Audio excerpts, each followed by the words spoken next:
ఇవన్నీ చూస్తుంటే ఈ యొక్క అమ్మాయి కేసు ఎందుకు నీరు గారింది ముందు అని ఒక ఆలోచన మనం చేస్తే అందులో టిఆర్ఎస్ చైర్మన్ అబ్బాయి ఉన్నారని వచ్చింది పేపర్స్. ఒక ఎంఐఎం ఎమ్మెల్యే పుత్రుడు కూడా ఉన్నాడని వచ్చింది పేపర్స్. వీళ్ళందరూ ఉన్నారు. ఏ ఎంఐఎం ఉంది, టిఆర్ఎస్. ఇక్కడ మరొక పాత్రధారి ఎవరు? నిన్న మొన్న దీంట్లో కలగ చేసుకున్నటువంటి రఘునందన్ రావు దుబ్బాక ఎంపీ.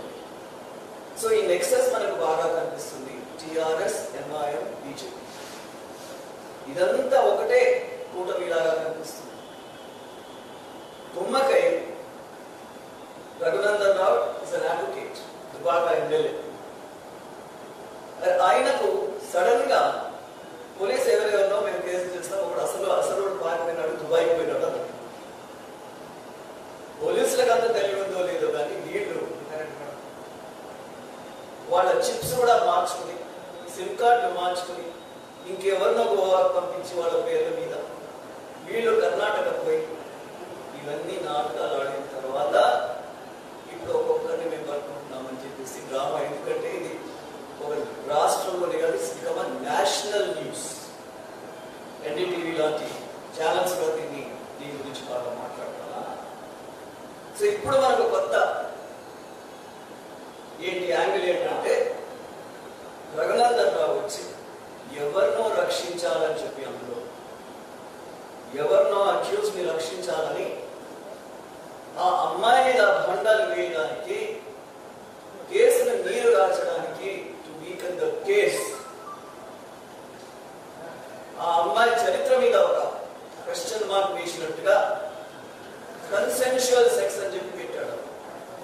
ఆ వీడియో చూపిస్తే ఆ చిన్న అమ్మాయి ఎందుకు ఫైట్ చేయలేదు అనేది ఒకటి కనిపించేలాగా నేను చూడలేదు అని చెప్పిన వాళ్ళకి. అమ్మాయి ఫేస్ కనిపించలేదు కానీ చాలా వరకు ఆ వీడియో అంతా వైరల్ అయిందని చెప్పి నేను తెలుస్తాను. మరి ఆ వీడియో వైరల్ అయితే ఎవరికి నష్టం?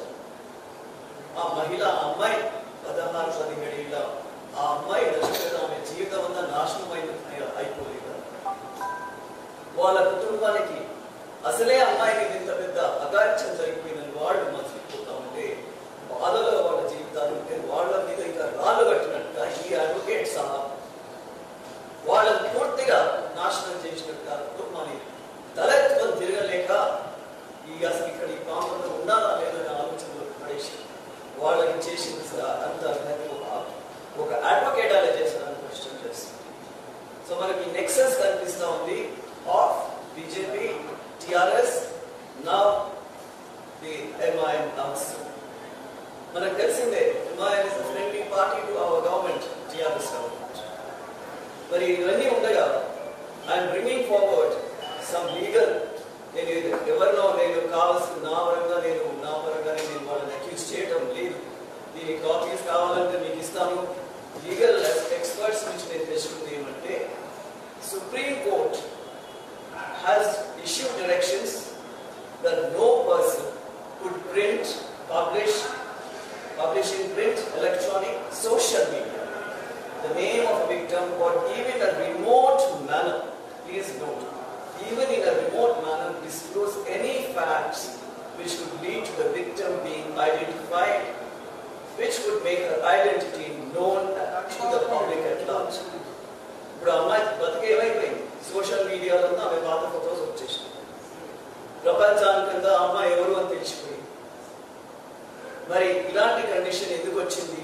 ఇంత దిగజారు రాజకీయం ఆడినారంటే ఈ ఒక బీజేపీ, మరి దుబ్బాక ఎమ్మెల్యే. మరి పాక్సో ఉంది మన యాక్ట్. ఈ అమ్మాయి she comes under POCSO, all of them. 3 minors ఈమె కూడా పాక్సో కిందే వస్తుంది.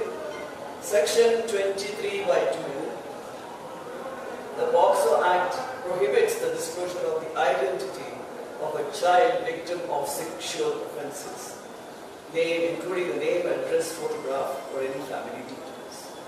So this is section 23(2) by the POCSO, and it also says the violation of this prohibition is a criminal offence punishable within 6 months to 1 year jail as a fine. POCSO Act కింద this is the punishment. తర్వాత మనకు section 74 of the Juvenile Justice Act. Juvenile Justice Act. అక్కడ ఈ disclosure అనేది రాకుండా any school or any other particular information. So these are the two sections. And IPC, Indian Penal Code కిందకి వస్తే section 228A. 228A కూడా దాదాపు printing or publishing of the name or any other detail, disclosing the identity of the victim of rape under sections 376, 376A to E of the IPC. So this applies to both adults and minors. ఇవన్నీ కూడా మనకు ఉండగా మరి ఇవన్నీ కూడా మనకు చట్టాలు ఉండగా కూడా ఒక అడ్వకేట్గా పనిచేసే వ్యక్తి ఇంత అఘాతానికి పాల్పడ్డాడు, ఇంత నీచానికి పాల్పడ్డాడు అంటే ఆయన మీద కూడా కేసు పెట్టాల్సిన అవసరం ఉంది. ఆయన పిల్లలు లేరా, వాళ్ళ కుటుంబాల ఆడపిల్లలు లేరా, టీనేజర్స్ లేరా, ఇవన్నీ చెప్పుకొస్తూ ఈ పబ్ కల్చర్ గురించి కూడా నాకు తెలిసినంత వరకు 89 పబ్స్ ఉన్నాయి జస్ట్ హైదరాబాద్. ఈ పబ్స్ కి ఏముంది? What is the reality of the pubs? 24 hours కూడా ఉండగలుగుతాయా?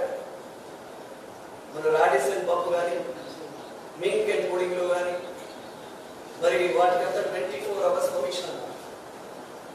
24 hours పర్మిషన్ ఇచ్చిన తర్వాత ఈ డిపార్ట్మెంట్స్, పోలీస్ డిపార్ట్మెంట్ పోయి చెక్ చేస్తుందా what is happening there? Are they becoming, or I think they are becoming hubs for drug utilization, narcotics utilization. So the narcotics department, which is a central department, ఇది కూడా అలా తీయాలి, అది involve కావాలి central government department. నాకు తెలిసి వచ్చింది ఏంటంటే ఒక pub, it is in the premises of the airport, Shamshabad airport లో.